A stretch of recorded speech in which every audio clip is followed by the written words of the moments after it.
Hey everyone, Dragon Lord Jonic here again, once again. Another campaign diary for the Fitzherbert Chronicles. Yep, another installment. This is installment number 3. The Reserve of Secrets, as I called it. So, what exactly all happened? Well, let's start at the very beginning. So when we started the adventure, I explained that you were summoned by Fitzherbert, by Bartholommitz Fitzherbert to his throne room. And when they come there, he explains, I have a mission for you, he says.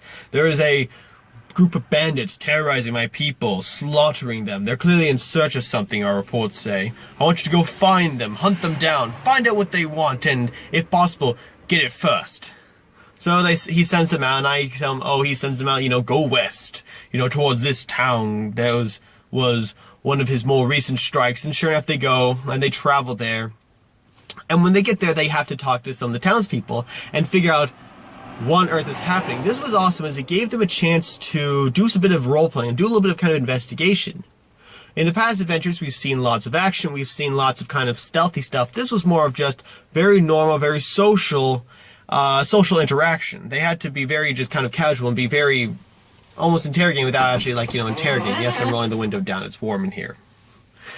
And that was awesome. And so sure enough, they talked to the townsfolk, and talking to the townsfolk, they find out that sure enough, these bandits had come about a week ago, had killed a couple of the village elders after questioning them, and then had run off. And they explained that there was this big burly guy with this massive red axe that just slaughtered, and it just cut through people. And I described it a little more in detail. I can't remember exactly the terms I used. But this created the effect I was hoping for. The idea was I wanted to create this boss, if you will, this kind of mini-boss, this looming figure that the players would eventually meet. And I think it worked. The players were all kind of like, oh my gosh, who is this guy? He sounds awesome. He sounds incredibly deadly. And I remember immediately Braden, the half-orc barbarian, said, this guy sounds awesome. His axe sounds epic. I want his axe. And I was like, okay. And so sure enough, as they continue going on, they find the next village. They managed, our ranger, Sam, the wood elf ranger, he managed to pick up on their tracks, and sure enough, they're able to find where these bandits are. They find them at the next village, and they go to the outskirts of the village, and there, they can see, it's a small village, and they can see basically all the villagers huddled up and surrounded by a couple of these bandits, and they were standard bandits, pretty weak, you can kill them pretty easily, but that was just it. But sure enough, there in the center of the town square, standing over a couple older folk, one who looks to be the town elder, is this wizard dude. And he's got next to him this hulking 7 foot, I think I made him an orc. He was technically an orc, but he was this executioner, as I call him, and he's carrying this big red axe that just glows and just emanates evil, basically. I mean, I don't think I actually said emanates evil, but I said it's clearly magical. And immediately Brain says, I'm killing him, I want his axe. And this led to a pretty cool fight. This fight went really well. Where most of my combats were just I just want to get them into combat. I let them kind of take their time. They said, okay, we're going to get ourselves into good positions. They lined themselves and they used to cover buildings and some stealth checks to move closer until they were right at the town square, right on the edge of it. And at that point, Brain's like, I'm going to climb up on one of the roofs. And he does so after a successful acrobatics check. Everyone kind of gets ready, almost as if they were going to breach a room. And I said, all right. They said, all right, we're ready to attack. I think Sam said, okay. He's like, I've drawn my bow. I loose an arrow. I said, all right, everybody, roll initiative. And sure enough, they all roll initiative. They get a surprise round, so they get first action. And they kill one of the bandits in the first round of actions, even though they only had 2 ranged characters. I think between Sam and Danny, Sam the Wood Elf Ranger, and Danny, my Tiefling Sorcerer, they managed to kill the first one of the bandits, guarding the civilians in the first round. And they managed to get pretty close to the rest of the guys themselves. And then the rest of the battle ensues, and it only takes 3 or 4 rounds. It was a pretty quick fight. And again, it wasn't meant to be long, but it was meant to be there. It was meant to be a plot point, and it worked well. And this was a great battle, I think, in part because Braden sees this guy with the axe, the executioner, as I called him on my card. I had this little nickname for him. He was the orc executioner. And Braden goes mano a mano with him. He just says, all right, guys, I got this. Braden pulls out his great axe, and he goes into a fight. It was a pretty cool fight, as there was a couple times where, they would dodge, but Braden took some serious damage from this axe. This axe is incredibly powerful, and I'll come back to it, how powerful it is. But Braden does his job, and he manages to kill. I think Sonya did come in at one point, on her way past. She, slices him just to weaken him, and then Braden is able to finish the job off. And they kill the wizard dude, but coming back to Braden and his duel with the executioner, I think this went very well, as it created a lot of reward for Braden. When he kills the guy and takes his axe, it felt more rewarding, as it wasn't just, oh, this was some random bystander. No, this was someone he defeated, he killed, and thereby earned the axe. The executioner, as I call it. The axe itself is named Executioner. And the axe itself is a 1d12 plus 10 damage. Now, I'm not saying it's a plus 10 weapon, but it was a plus 10 damage. So, no matter what he rolled, even if he rolled a 1 on the d12, he automatically got 11, plus what his strength was, which I think was a plus 4 at this time. So, he automatically did 15 damage. Now, this may seem incredibly OP, and I'll admit, it was. The entire party was 3rd level at this point, and in many ways, it was a OP weapon, and I'll admit that. At the time, I don't think I thought it through very well. However, I do think I responded very well to the problem. I mean, upon getting this axe, in future encounters, Braden would just decimate, and I mean just decimate most enemies, while the common enemy at this point had about, 20 to 30, sometimes even 40 if he was kind of supposed to be tougher hit points, which would require, 2 or 3, maybe 4 attacks for most of the party. Braden could slice through in 1 to 2 attacks. And this created a large imbalance. And I know at first the party felt very outbalanced. They felt like they could never do as much damage as Braden could. But I think I solved it very well. And I'll explain later on where I solved it and where I learned to solve it really easily. So they kill the executioner and they take the wizard hostage. And I think they kill him. I think they decide, let's forget this guy. Let's just kill him off real fast. Sonya decided, nah, I'm killing him.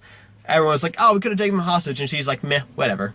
But they then question the village elders, and the elders explained that this group of bandits was after something called the Reserve of Secrets, which was this hidden vault in the wilderness that held many great magical powers.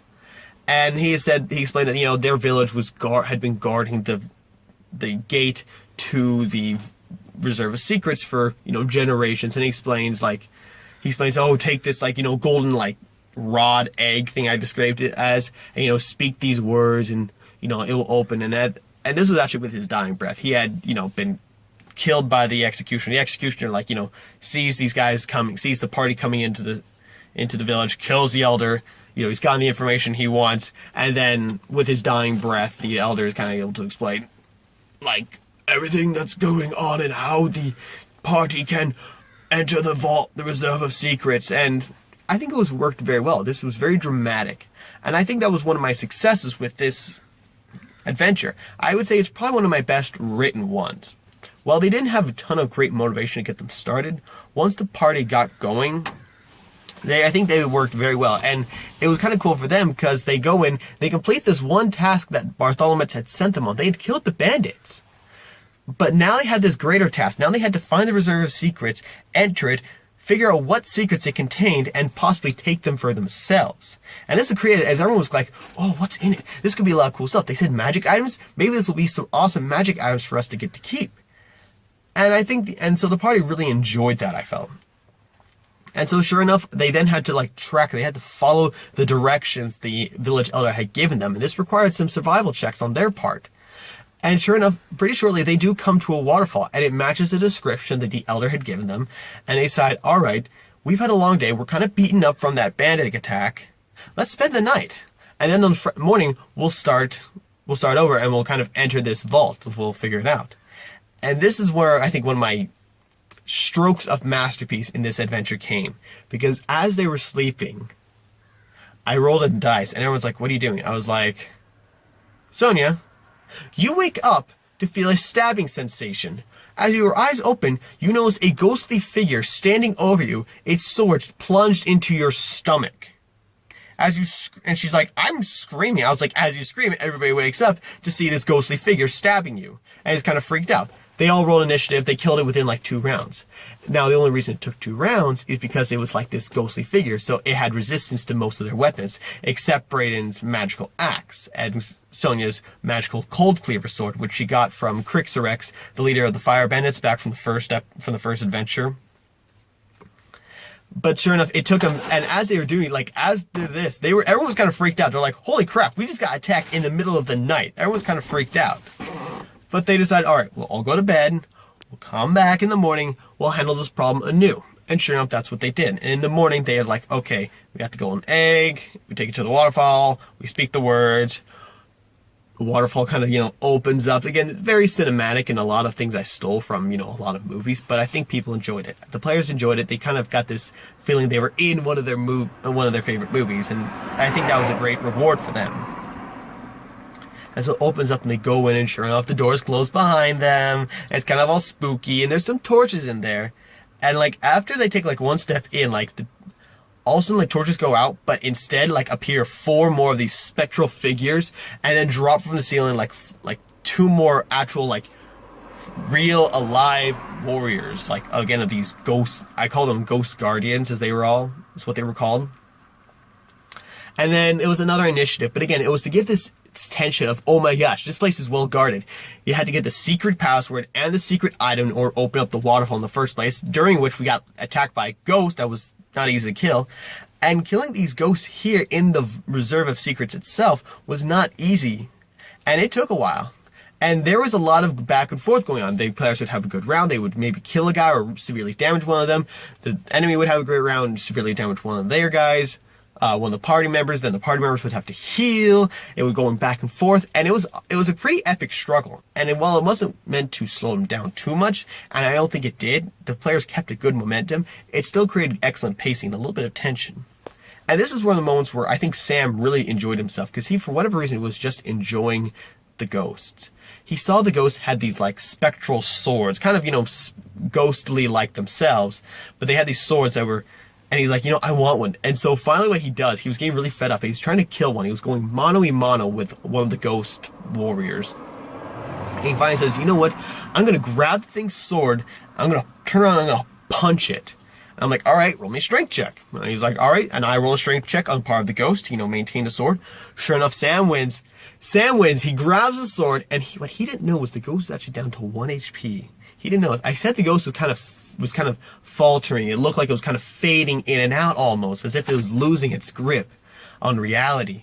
And he's like, that's where he decides, like, I'm sick of this thing. I'm sick of my sword. He didn't have a great sword. He was a ranger. He mostly used his bow. He's like, all right. He grabs this ghostly sword out of it. He turns around and he punches the ghost in the face. And he rolls damage. And even with resistance to physical damage, the ghost still took oh no, it had 2 HP. That was just it. Sam had to roll like a 4 because his strength was like 0 because he was a ranger, so he focused only on his bow. So he knew he had to roll so what he didn't know is he had to roll 4. Sure enough, he rolls a 4. And I say, Sam, you reach in, you grab the ghost sword, you pull it away from it, you spin around, and you clock the thing straight in the face, and the ghost dissipates upon impact of your fist. And everyone was like, oh my gosh, he just punched a ghost to death. He just punched a ghost to death. Everyone was freaking out. And this was Sam. Sam was just beaming at this point. He's just like, yeah, I did this. Sam, who's been kind of awkward and quiet and shy for most of the adventure so far, and it was really has not had any moments of shining, gets this one moment of shining, and he just like, I'm taking this ghost sword for myself. At which point I said, the ghost sword dissipates. Now, this was kind of saddening for him. He really liked this ghost sword, and I didn't want to do this to be mean. For me, I was going to have the ghost sword dissipate anyways, because it's part of the ghost. When the ghost dies and dissipates, naturally, its weapons and gear should as well. But I did throw him a bone later. After killing these guys, they descend deeper into this Reserve of Secrets, this kind of vault thing. And they come, and it leads them into this room. Just this big room, and across the room are all these little pedestals, these little pedestals, if you will, are different items. And sure enough, there is a ghost sword, a spectral sword as I called it, lying on one of them. And Sam says, I want it. It's mine. It's mine. I mean, this kid has not been very assertive, but he says, it's mine, my sword. And everyone's like, yeah, Sam, your sword. But everyone looks at all this gear and they're like, wait a second. It's a trap. It's totally a trap. So what they did is they all went right up next to Varys. There was I think about a half dozen different magical items. I think there was the ghost sword, there was the basilisk tiara, there was the potions of Gaia skin, there was Oath. No, there was Arc, the Victor's bow. That one I also gave to Sam. I knew Sam needed some magical stuff because he wasn't getting much stuff for him, and I figured this would be a good way. Throw him a bow because he liked his bow, he liked shooting things, but he needed something more. So he would get the sword and the bow from this later on. And then I had as they're like, all right, 3, 2, 1, touch. They all grabbed this up basically at the same time. I then at that point said, like, the far wall from which you entered shudders, and out of it comes bursting this giant stone golem-like creature. And now, at the time, I didn't have the monster manual or any rule manuals aside of any of the core handbooks aside from the player's handbook itself. So I was running on all like custom creatures, if you will. And so I called this thing the Guardian. And this is where I solved the executioner problem as well. What I did is I gave it like low dexterity. Most stats were pretty low, except for its strength. That made it so most magic against it would do fairly well, except for straight attack spell magic. But most stuff that oftentimes would require saves worked incredibly well against it. But I gave it incredibly high AC. I think I gave it like a 22 AC, which is insane for third level characters. But it worked because Braden, who had no magic, no skills whatsoever, was forced to just use his axe on it. And so he went, I think, 10 to 15 rounds or something like that before he finally landed a hit.